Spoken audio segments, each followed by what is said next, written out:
There's a cloud of silence over the Golden State Warriors offseason, and it's not because they're quietly making moves. It's because they haven't made any. While other franchises are aggressively reshaping their rosters, the Warriors are stuck at a standstill, waiting on one decision that's frozen everything: what's happening with Jonathan Kuminga? In today's video, we're going to break down the latest updates on Kuminga, explain why the Warriors are hesitating, and dive into the key players Golden State is quietly monitoring behind the scenes. More importantly, we'll look at how this entire standoff could define the final chapter of Stephen Curry's legendary run. Before we jump in, hit that subscribe button, like this video, and tap the bell to get notified when we drop new content. We're covering every major twist in the Warriors offseason, and trust me, you don't want to miss what's coming next. It's been weeks now since free agency opened, and the Warriors front office still hasn't moved on their most pressing issue, Jonathan Kuminga. The 21-year-old forward, once considered the face of Golden State's future, remains in limbo, and so does the team. He's a restricted free agent, but unlike others in his class, no offer sheets have come in. No sign-and trades have gone through. The situation hasn't advanced, it's stuck. Sources revealed that Kuminga's representation held discussions with various teams during Summer League in Las Vegas. His camp was looking for potential destinations in case a sign-and-trade became feasible. But nothing came of it. Conversations happened, but they didn't lead anywhere. Most teams didn't have the cap space. Others weren't interested in taking the gamble. Early reports tied teams like Miami, Sacramento, and Chicago to Kuminga. But none of them made serious pushes. Miami pivoted to Norman Powell.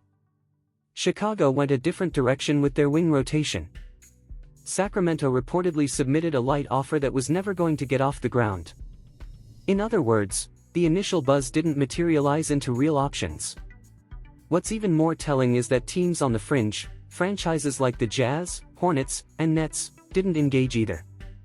League insiders say that despite Kuminga's age and raw athleticism, there just isn't a competitive market for him at the moment. That's a tough pill to swallow for a player with so much upside.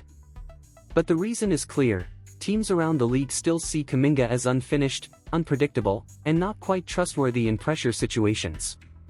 Steve Kerr has spoken publicly in the past about the difficulty of playing Kuminga alongside Steph, Draymond, and Klay in meaningful games. Those words carried weight. They signaled that Kuminga's playing style and decision-making don't currently fit the Warriors' core identity. And if that's the case in Golden State, what would it be like for a team that doesn't have 3 Hall of Famers to cover for him?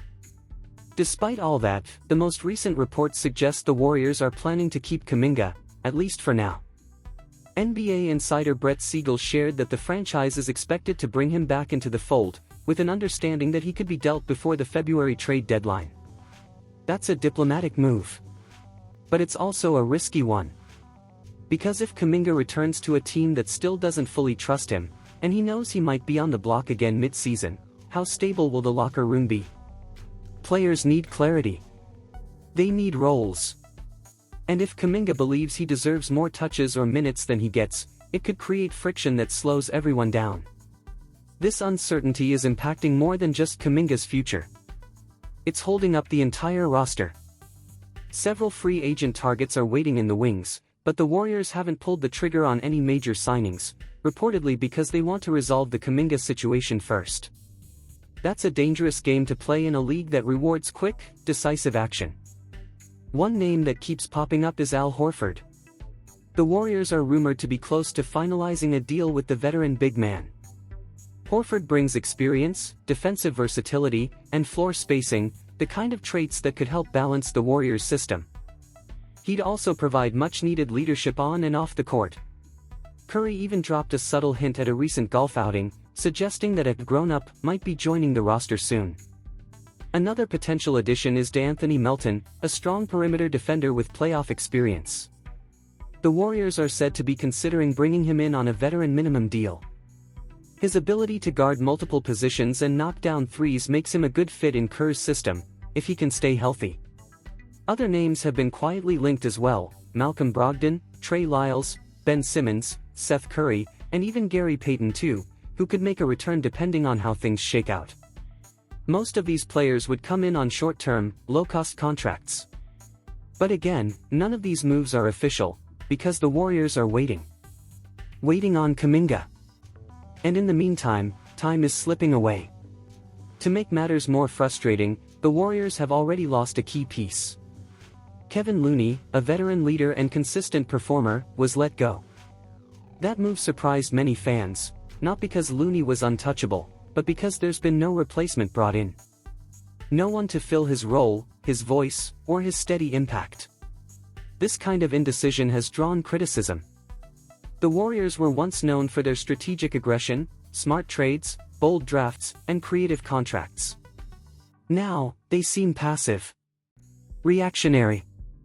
And that's dangerous when you have a 36-year-old Steph Curry, still playing at an elite level, but with limited time left to chase another ring.